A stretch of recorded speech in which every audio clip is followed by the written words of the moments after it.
नमस्कार, मी Shruti Rahul. News top 9 या बुलेटिनमध्ये आपलं स्वागत करते. महत्त्वाच्या घडामोडींचा आढावा घेणार आहोत. सुरुवात करणार आहोत जागा वाटपाचा पेच राज्यभरात अनेक ठिकाणी भाजप आणि शिवसेनेमधला कायम आहे. शिंदेंची कोंडी त्यामुळे होते. जाणून घेऊया त्या संदर्भातल्या टॉप 9 बातम्या.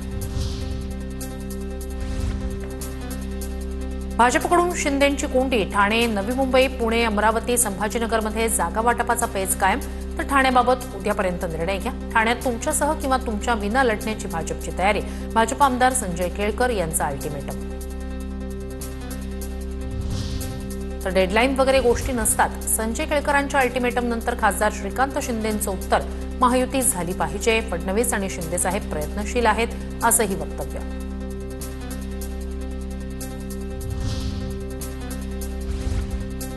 मुंबई मनपासाठी महायुतीचा फॉर्म्युला ठरला. भाजप 140 आणि शिंदेंची शिवसेना 87 जागा लढणार.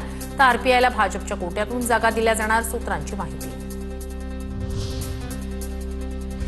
मुंबईच्या महायुतीच्या जागा वाटपाबाबत कुठलाही फॉर्म्युला फायनल झाला नाही. महायुतीच्या जागा वाटपाबाबत भाजप नेते प्रवीण दरेकर यांची माहिती. नवाब मलिकांच्या नेतृत्वात निवडणुकांना सामोरं जाणार नाही, हे भाजपकडून आधीच स्पष्ट. दरेकरांची प्रतिक्रिया.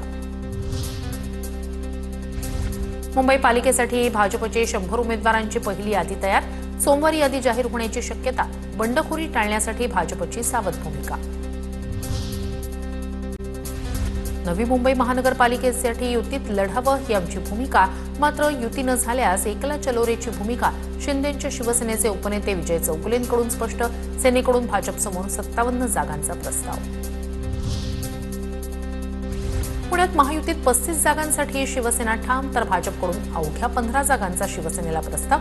पुण्यात भाजपकडून 125 जागा जिंकण्याचा निर्धार.